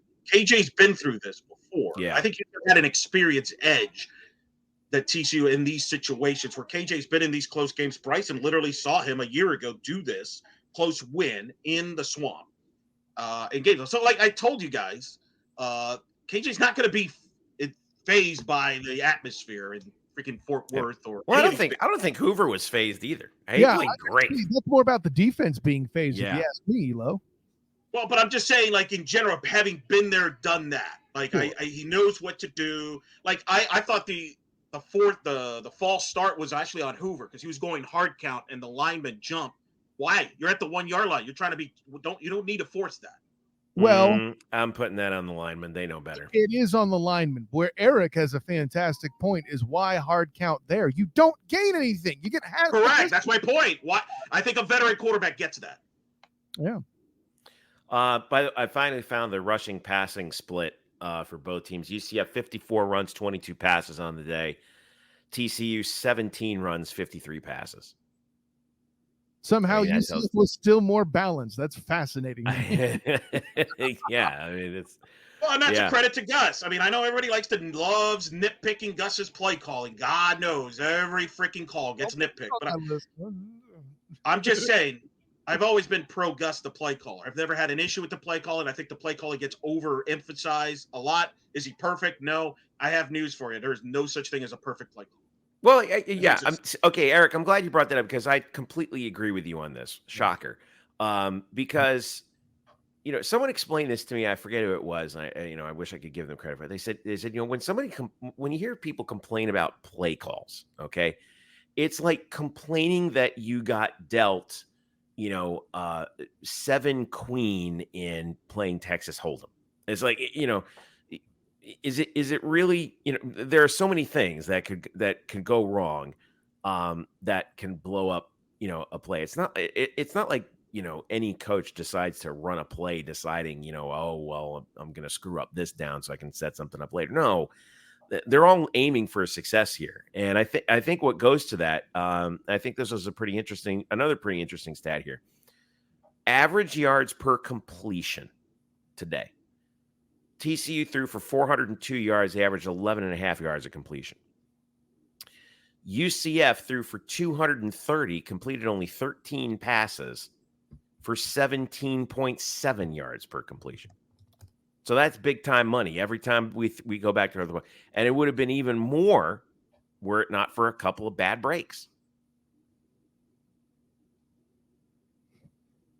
So, that being said, you want to see bad play calling? Watch FSU football. That's bad play. Or no, I was saying like there's no such thing as a perfect play caller, but I'm like, yeah, I mean you look at Pete Carroll and Pete Carroll. Yeah, he was stupid for running the ball at the 1 yard line, and that's Pete being dumb. Absolutely, I agree. I'm not saying that you don't question play calling. I'm just saying that I think Gus gets too much criticism for play calling that I don't think it's more. Is there stuff you can pick on, like the trick play against Oklahoma? Absolutely. But but I feel like he gets the LeBron James treatment where everybody criticizes any decision he makes in every possession of an NBA game because we have social media. Like I think Gus, since he's been here, I would probably have agreed with about 95 to 96% of his play calling.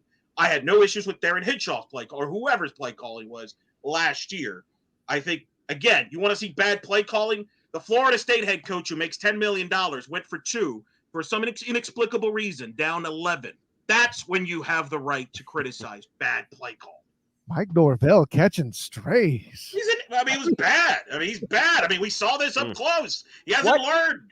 What is it about? Because what's funny is I'm getting serious 2017, 2018 flashbacks where both FSU and UF are absolutely terrible, and I feel like that UCF is just better than both of them right now. Listen, all I know is that if they're not good, I don't think I'm enjoying it. And I'm going to sit back and enjoy it as much as I possibly can. I am not one that's going to talk smack on the other side. If the TCU kicker makes a 57-yard field goal, we're talking about 3 winless teams in the state, or 3 bad.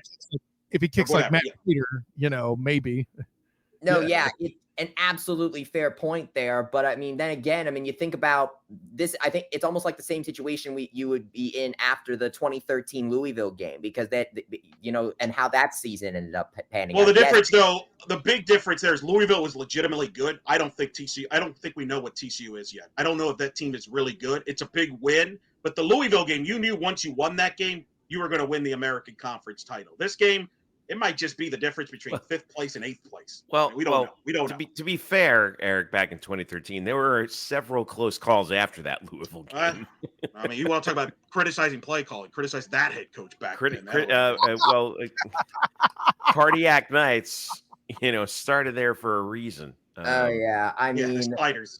But remember, TCU was lucky to beat Stanford week 1. So again, let's not compare this, and let's not compare that team to 13 or 17. It's its own different identity, its own different team. What it does do, it gives you an opportunity to because you're going to be favored heavily against Colorado. You might be favored against Florida at this rate. So you could be 5-0, ranked in the top 20, going in, and then Cincinnati will be a heavy favorite. I mean, you should be really have a good chance to be 6-0 going into Ames, Iowa. Do you really think the writers will put them that high, Eric? I am not. Well, I was going to ask that. I was going to ask that next. Is UCF in the top 25? Are they receiving votes? What are we thinking? Oh, they'll receive votes a little bit. Now, I don't think to Kyle's point. I mean, I don't know. We got to see what the back part of the top 25 looked like today. I don't know what the results were, but the next 2 weeks you might have enough results.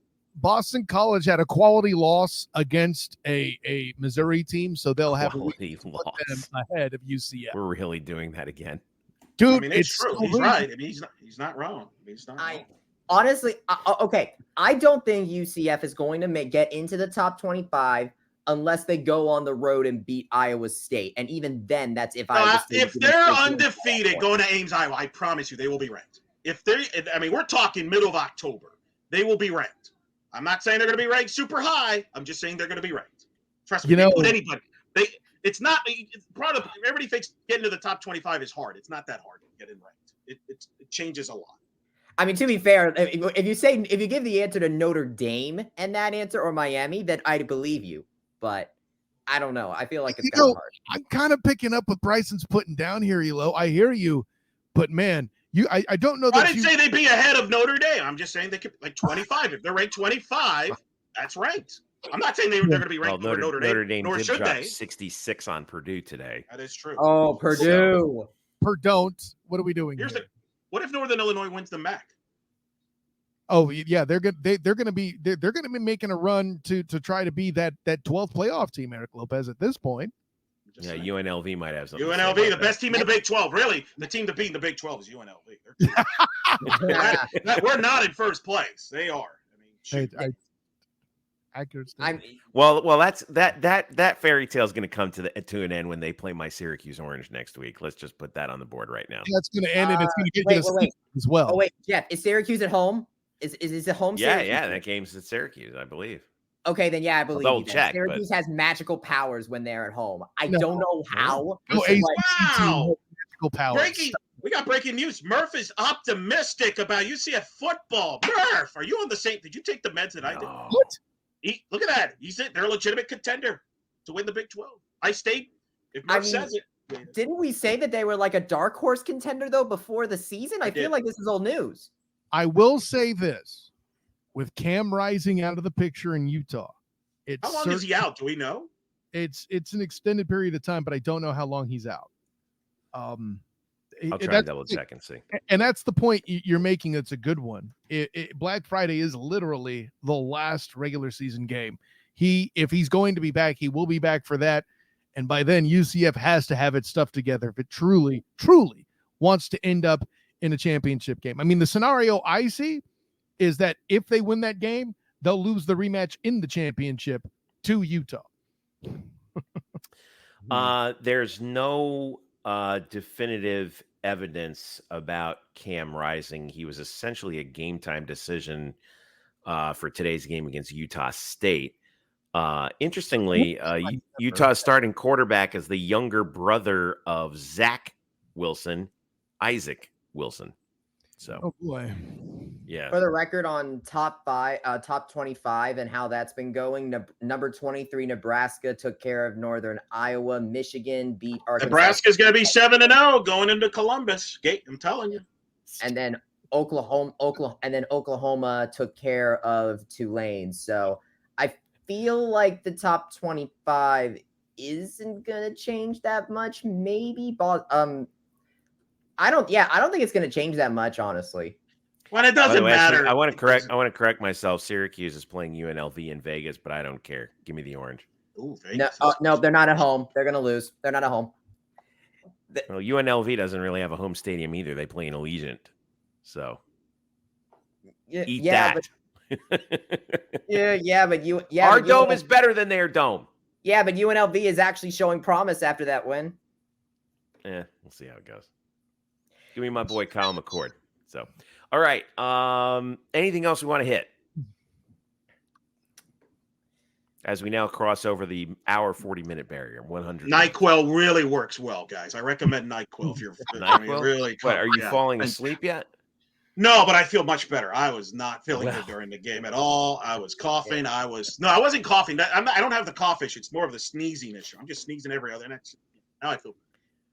I do want to look at some other.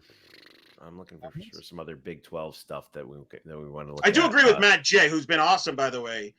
I agree with him. I don't think they get ranked this week, but if they beat Colorado and they're still undefeated, yeah, I could see them being ranked going into Gainesville against Florida. I don't for one reason, because everyone's going to say, "Oh, well, we're going to be the team that they beat somebody of note, and because UCF beat them, they'll no longer be a good team, so they won't get the credit for it." Oh, in fairness, you just described the entire Big 12.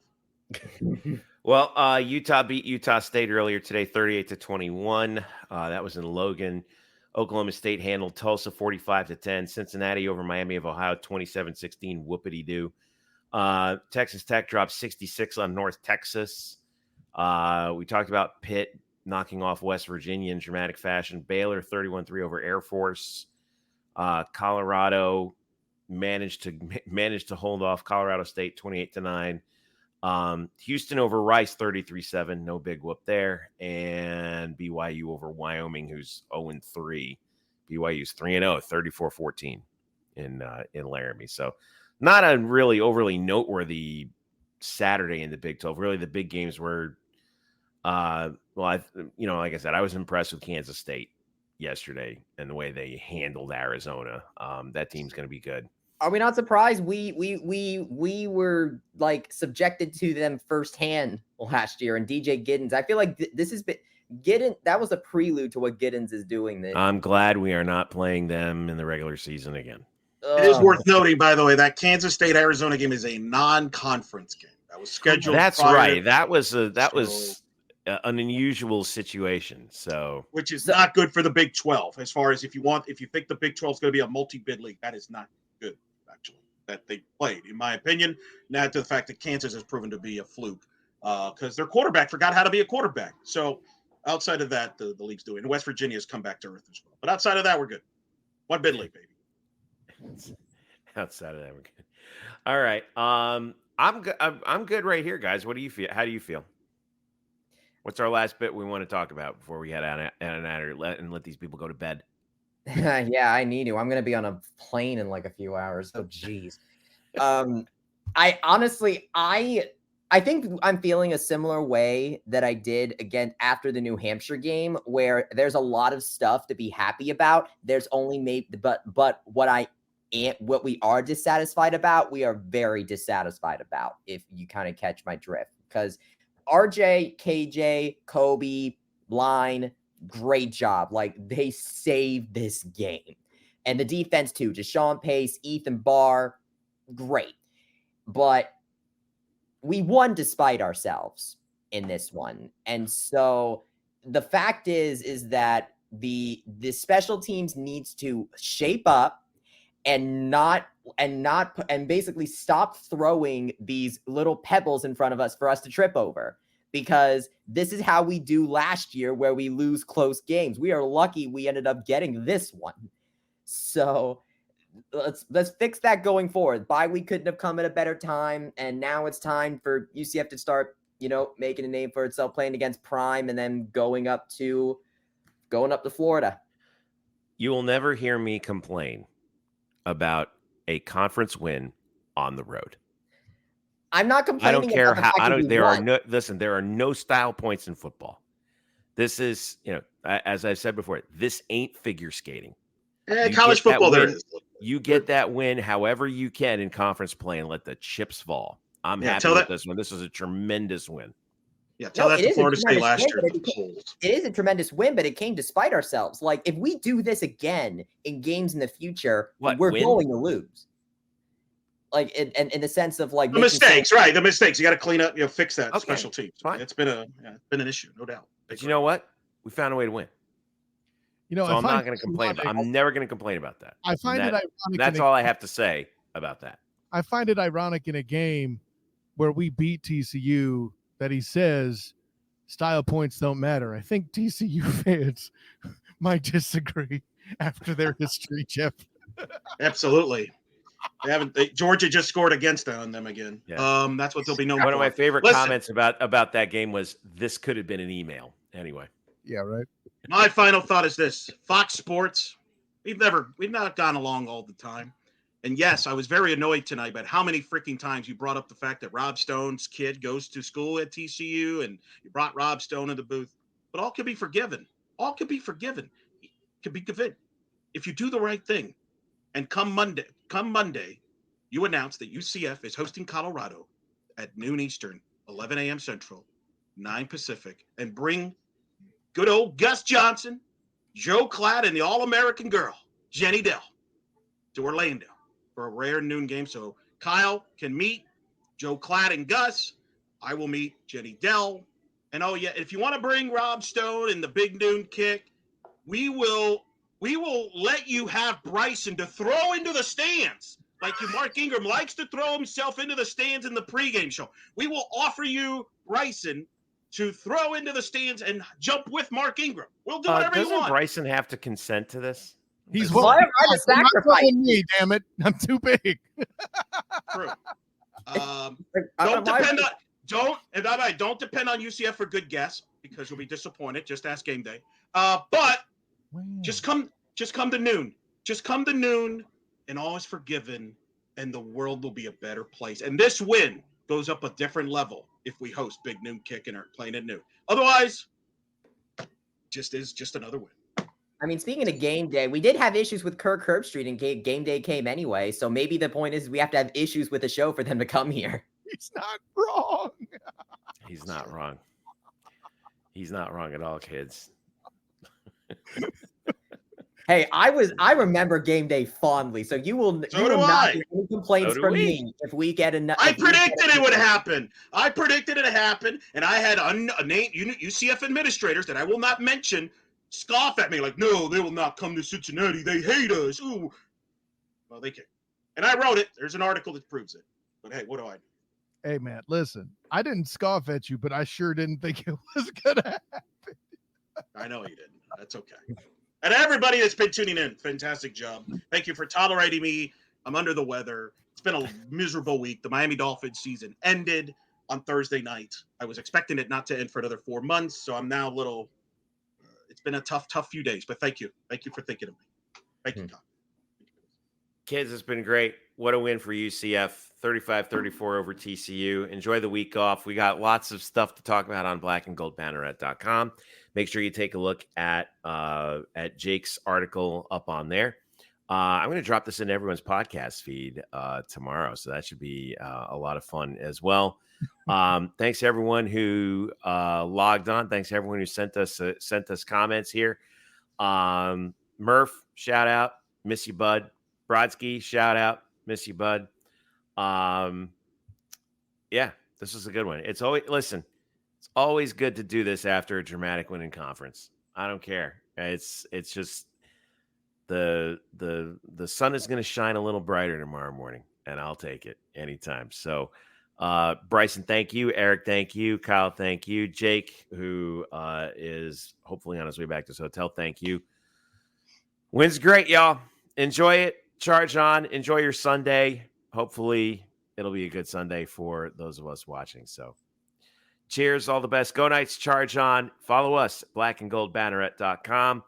On Threads at Black and Gold Banneret, Instagram Black and Gold Banneret, Facebook.com/Black and Gold Banneret, X UCF Banneret _SBN, and of course our YouTube channel, which everyone has been working so diligently on trying to get you on the latest from interviews with coaches across all sports for UCF. So, and by the way, wins are fun indeed, Lonely Bumblebee. Even if it's against a team that you should have beat by 60, you shouldn't have beat by 60. Knock it off.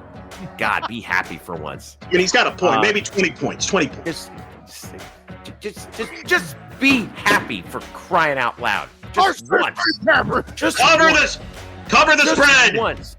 Just they once. They did cover this. Be freaking happy that we won a game in conference on the road. Dadgummit. I gotta go before I get it. All right. Enjoy, guys. Thanks again. This is fun. We'll see you. Enjoy the weekend.